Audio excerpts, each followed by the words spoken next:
21h30, Madame, Monsieur, bonsoir, bienvenue dans le journal, dont voici les titres. Le président de la République regagne Nouakchott après une visite de travail de 4 jours au Guidi Mara.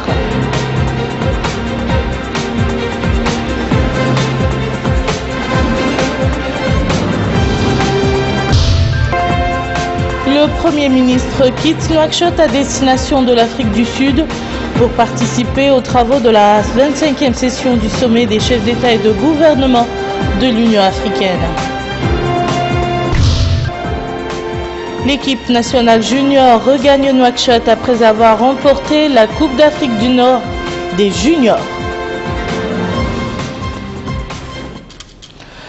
Merci de vous joindre à nous. Le président de la République, Mohamed Ould Abdel Aziz, a regagné Nouakchott aujourd'hui à l'issue d'une visite de travail de 4 jours au Guidi Mara. Le chef de l'État a été accueilli à son arrivée par le Premier ministre, M. Yahya Ould Hadamine, des membres du gouvernement, le chef d'état-major particulier du président de la République, le directeur adjoint de cabinet du chef de l'État, le wali de Nouakchott-Ouest et la présidente de la communauté urbaine de la capitale.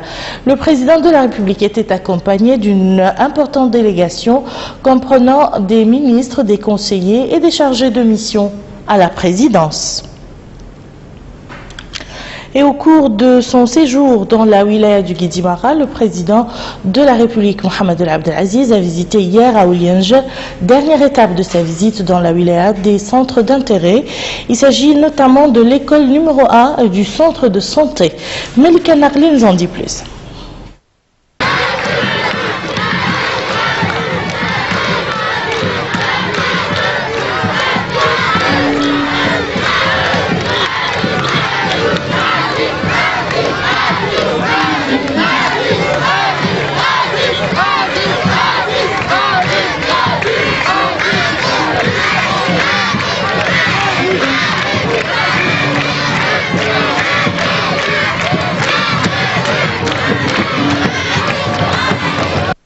Au Guidi Mara, et plus particulièrement à Ouliange, le chef de l'État a été accueilli à son arrivée par le Hakam de la Mourata'a, le maire de la commune, les élus, les cadres et notables de la Mourata'a, ainsi que par un public nombreux.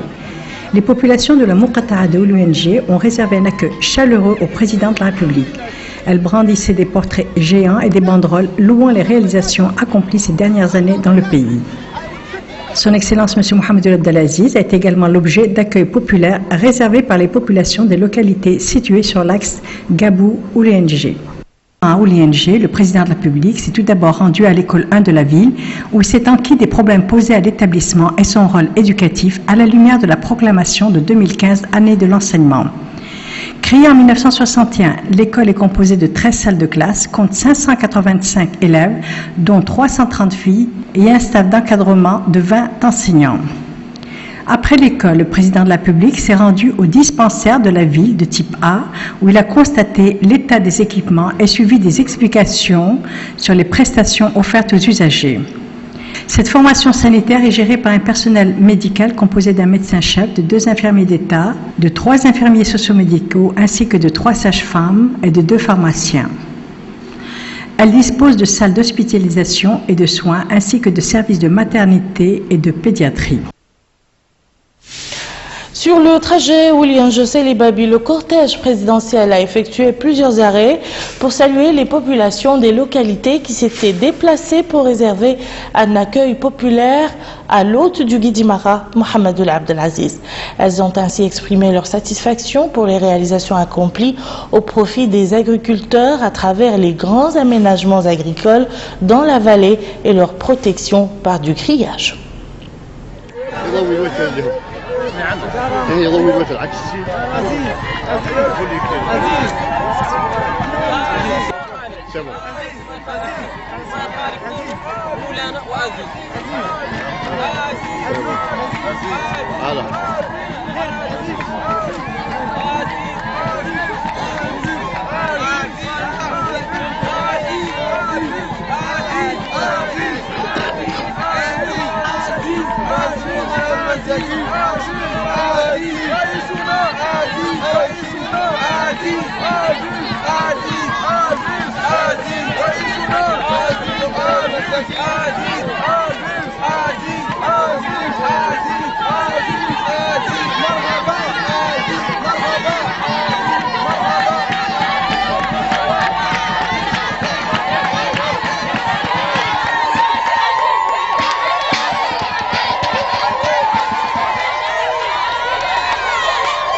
العويلات هذه العويلات هاي ونشد العويلات ونشد العويلات ونشد العويلات ونشد العويلات وصلوا عايزين شوي عايزين شوي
الفقراء في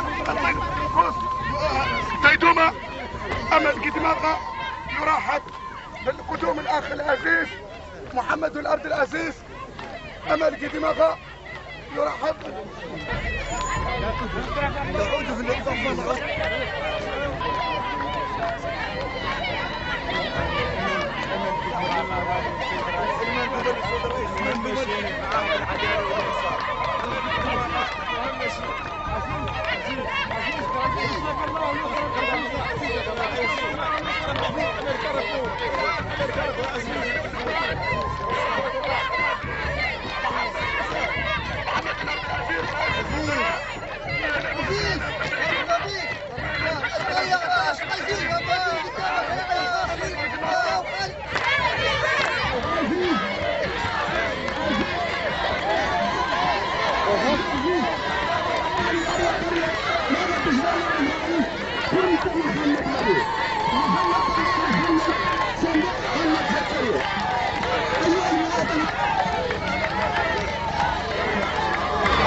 Attends, pardon. Pardon. Regarde derrière. Pardon. Alors, bienvenue, monsieur le président. C'est bon. C'est bon. C'est bon. arrête. سيد رئيس.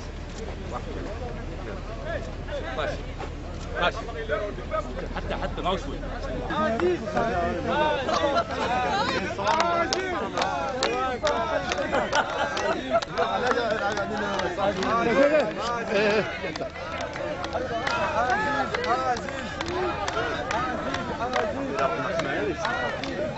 سبعة ونص خمسة. سكت.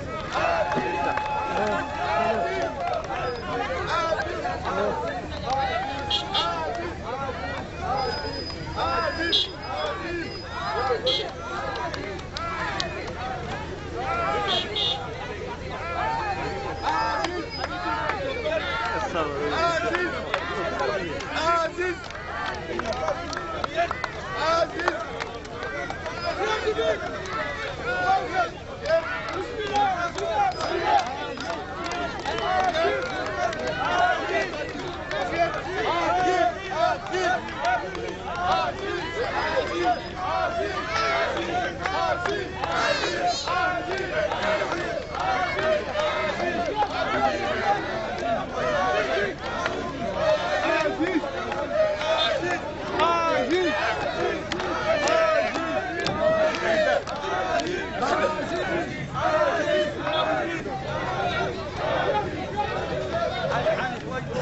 يقول بالتوفيق.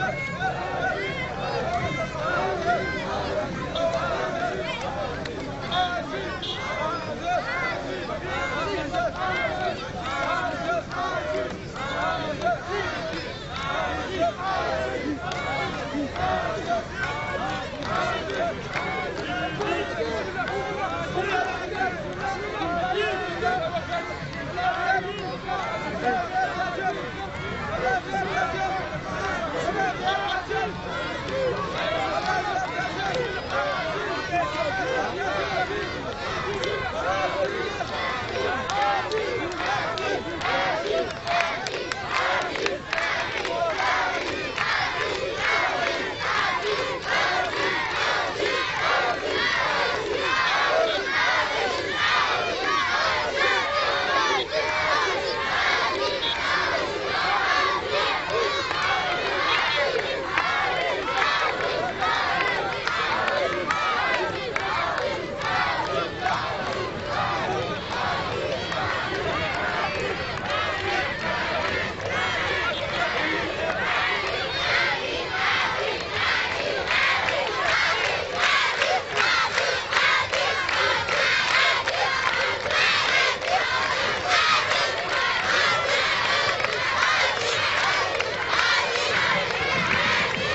من الكتب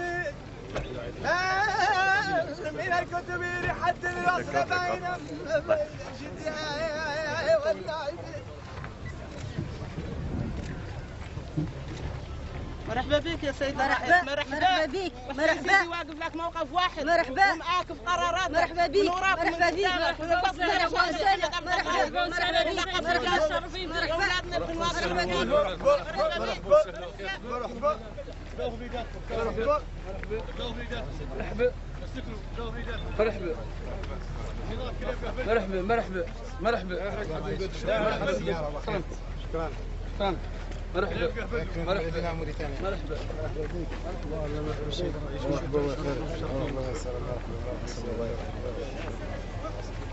مرحبا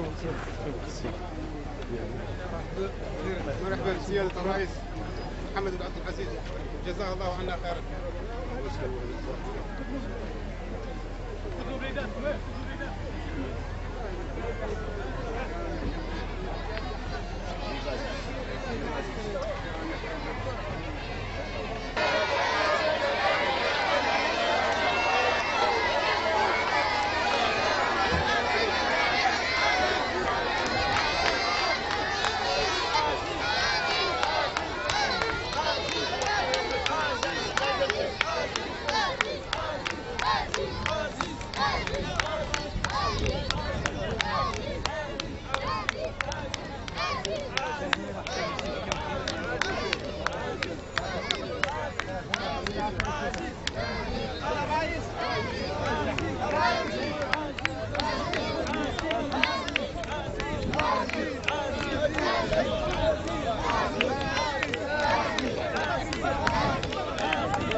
Unité nationale des femmes, parti du père.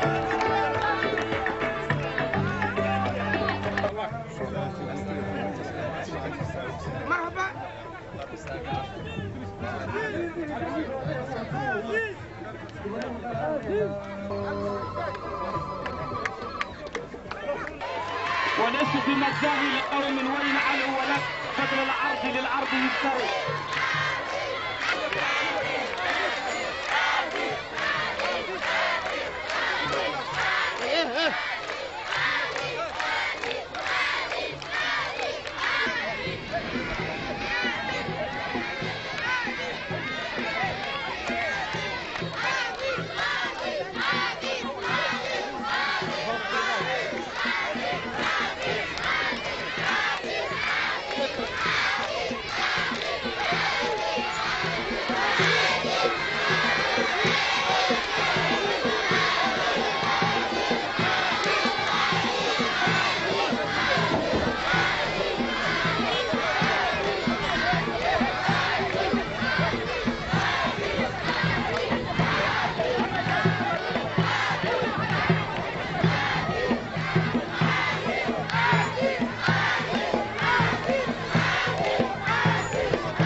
Hier, avant son départ de Gabou, le président de la République a donné le coup d'envoi du projet de construction de 167 centres d'enrôlement des citoyens sur l'ensemble du territoire national. Il a également visité des infrastructures socio-éducatives. Rabia Deida nous en dit plus.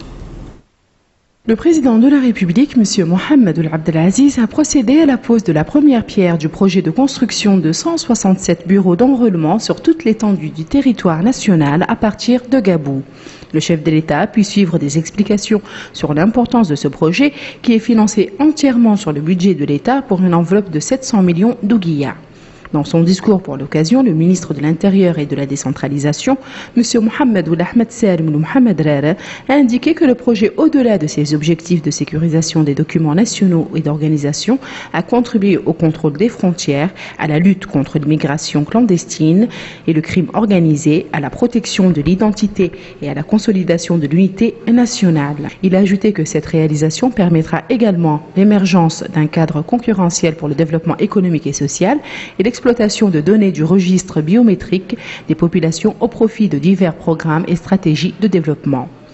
À son tour, le maire de Gabou, M. Khalidou Bakari, a exprimé au nom des habitants un message de bienvenue au chef de l'État. Monsieur le Président, au nom de la commune de Gabou et au nom personnel, nous vous souhaitons la bienvenue à Gabou. À cette occasion, nous avons été donnés pour la pose de la première pierre vu bâtiment de l'état civil. Nous vous en rendons hommage. Par la suite, le président de la République, M. Mohamed El Abdelaziz, s'est rendu au centre de santé de Gabou de type B. Ce centre, ouvert en 2003, comprend plusieurs services, dont ceux des consultations, d'accouchement, de nutrition et de vaccination. Un médecin généraliste, un infirmier d'État, une accoucheuse exercent dans ce centre qui assure 20 consultations par jour. L'école 1 de la ville de Gabou, construite en 1962, fut elle aussi l'une des étapes de la visite du président de la République, qui a pu suivre des explications sur place portant sur la mission et la méthode pédagogique appliquée au niveau de l'école. Cet établissement compte 9 classes fréquentées par plus de 420 élèves, dont 159 sont des filles. 11 enseignants y dispensent des cours. Des arrêts, la délégation présidentielle en a également effectué plusieurs sur l'axe Rabou-Oulienge. Les populations vivant le long de cette route ont tenu à réserver au président de la République un accueil populaire riche en couleurs et lui exprimer par la même occasion leur reconnaissance pour l'intérêt qu'ils ne cessent d'accorder à tout ce qui peut contribuer à l'amélioration de leurs conditions de vie.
Je suis très fier de vous. Reste vous grand. C'est le petit de Melguet, c'est le notable de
رئيس الفقراء والمساكين هذا السيد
أنا في الشارع بعيد من سالنا.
Le Premier ministre Yahya Ould-Haddamine a quitté Nouakchott cet après-midi à destination de l'Afrique du Sud pour participer aux travaux de la 25e session du sommet des chefs d'État et de gouvernement de l'Union africaine sous le thème « Année de l'autonomisation des femmes et du développement en vue de la réalisation de l'agenda 2063 de l'Afrique ».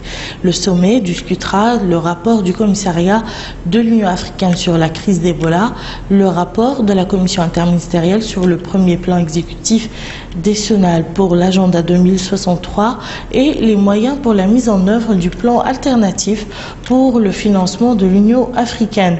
Le Premier ministre est accompagné au cours de ce voyage par messieurs Madame Fatma Fall Mentessoina, ministre des Affaires étrangères et de la coopération, Madame Koumbaba, ministre de la Jeunesse et des Sports, Monsieur Mohamed Ould Jibril, directeur de cabinet du Premier ministre, Mohamed Barou Abdullah, chargé de mission à la primature, El Hassan Ould Zeyn, conseiller du Premier ministre, chargé des Affaires économiques, Mohamed Ould Benas, directeur du protocole à la primature. La ministre de la Jeunesse et des Sports, Madame Koumbaba, a accueilli hier soir à l'aéroport de Nouakchott l'équipe nationale junior à son retour du Maroc après avoir gagné la Coupe d'Afrique du Nord des juniors. Le 11 national junior a remporté cette coupe à l'issue d'un match qu'il a opposé à l'équipe du Maroc par 3-1. Abdul Adamaba nous en dit plus. Cet avion qui se pose sur le tarmac de l'aéroport international de Nouakchott a à son bord l'équipe nationale junior. Après avoir hissé très haut les couleurs nationales, ils sont revenus avec la Coupe d'Afrique du Nord des juniors.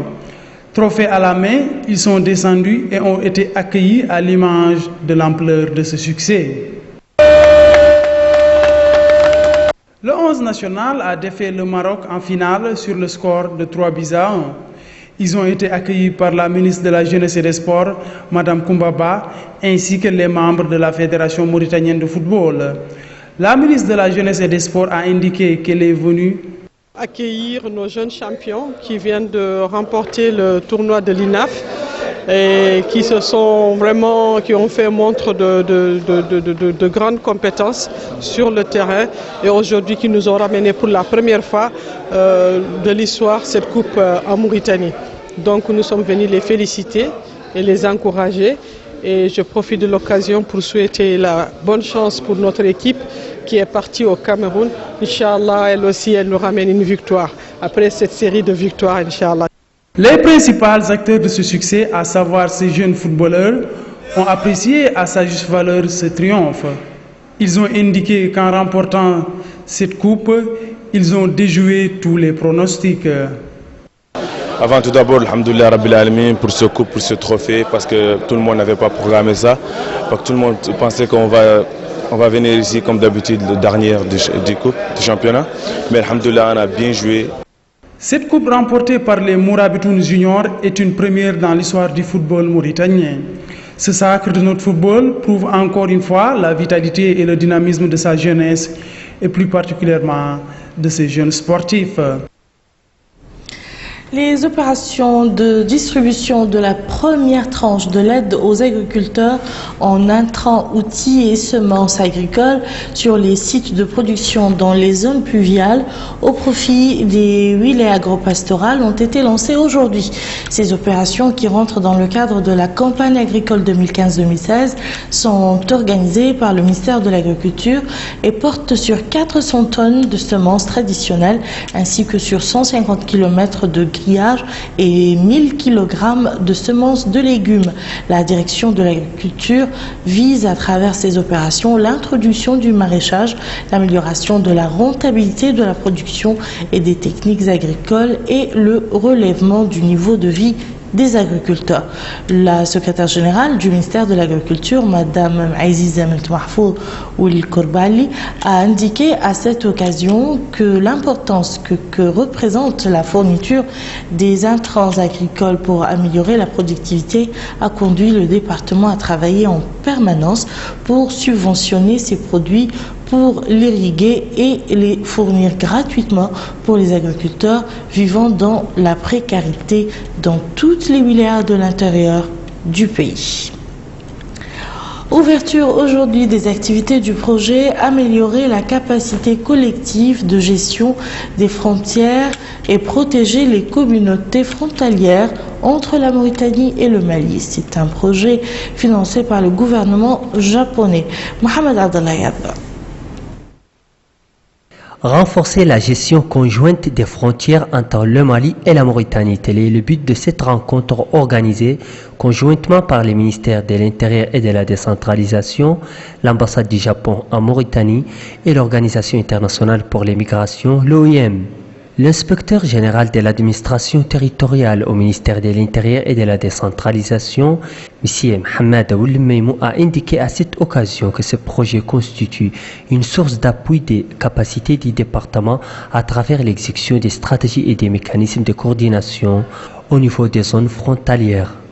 Il a rappelé que la Mauritanie a franchi d'importants pas dans les domaines du contrôle des frontières, servant de modèle en la matière pour la sous-région, dans un contexte mondial particulier marqué par l'importance des défis sécuritaires, notamment le terrorisme, la criminalité organisée et l'immigration. De son côté, l'ambassadeur du Japon en Mauritanie, M. Yun Yoshida, a mis en exergue l'importance de ce projet interétatique.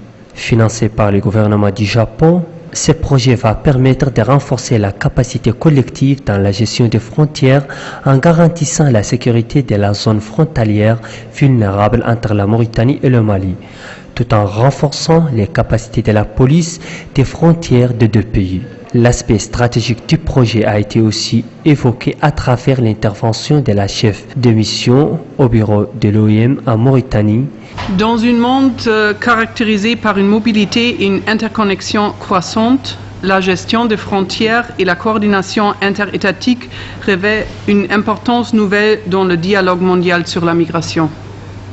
Selon les dernières statistiques des Nations Unies, il y a plus que 232 millions de migrants autour du monde aujourd'hui. Sécuriser une frontière de 2237 km demeure un défi de grande taille et d'une nécessité hautement stratégique. Notre pays a célébré aujourd'hui la journée mondiale du don de sang, organisée par le programme national du don de sang relevant du ministère de la Santé sous le thème « Le don de sang sauve la vie ». Rabia Deta. La commémoration de cette journée sous le thème « Le don de sang sauve la vie » a pour objet d'exhorter à l'ancrage d'une culture de don de sang pour permettre au programme national de don de sang de disposer d'une banque de sang nécessaire pour sauver les vies des citoyens. La commémoration de cette journée a été marquée par la participation des sociétés privées. Tijari Bank Mauritanie a abrité en son sein l'opération de don de sang. Les employés de la banque ont participé massivement à cette opération. Le directeur général de Tijari Bank Mauritanie, M. Othman Boudhaimi, a indiqué que la citoyenneté n'est pas seulement un slogan, mais un mode de vie pour servir le pays et le citoyen. Il a ajouté que le don de sang est au cœur de la citoyenneté, ce que les employés de Tijari Bank ont bien compris en offrant leur sang pour aider ceux qui en ont besoin. À son tour, le directeur du Centre national de transfusion sanguine, le professeur Mohamed Abdallah Oudboullahi, a précisé que l'initiative de Tijari Bank doit être un exemple à suivre pour toutes les banques et institutions financières afin de sauver les vies des citoyens et préserver leur santé. Des campagnes de dons de sang ont été organisées à travers une journée pour les banques, une autre pour les commerces et une troisième pour les citoyens bénévoles au stade olympique. Selon les dernières statistiques du Centre national de transfusion sanguine pour l'année 2014, le nombre de donneurs a atteint 20 000 bénévoles. Actualité politique dans ce journal, le Forum national pour la démocratie et l'unité FNDU, constitué de partis politiques issus de l'opposition, organisations de la société civile, centrales syndicales et personnalités indépendantes, a organisé hier une rencontre à Nouakchott. Au terme de cette rencontre, un communiqué critiquant la situation économique et sociale du pays a été publié. Et je vous propose d'écouter le président du FNDU, M. Djabira Maroufa. Le régime qui nous gouverne se trompe. S'il croit pouvoir nous diviser, porter atteinte à l'unité de notre pays, à l'unité de notre peuple, s'il croit pouvoir maquiller son incapacité à trouver des solutions aux multiples problèmes qui se posent à notre pays et qu'il a contribué à aggraver. Entreprendre des visites folkloriques et irresponsables dans un contexte de pauvreté ne saurait détourner l'attention de nos compatriotes de la triste réalité de leur vie au quotidien à la veille du Ramadan béni. Et voilà qui met fin à ce journal. Je vous en rappelle les principales informations. Le président de la République regagne Nouakchott après une visite de travail de 4 jours au Guidimar.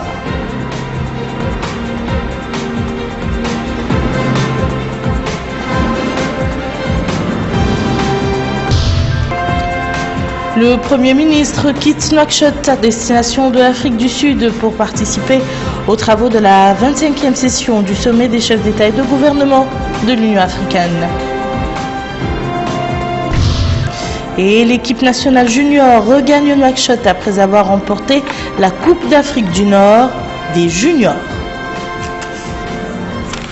Merci Madame, Monsieur de nous avoir suivis. Passez un excellent week-end et à très bientôt, Inch'Allah.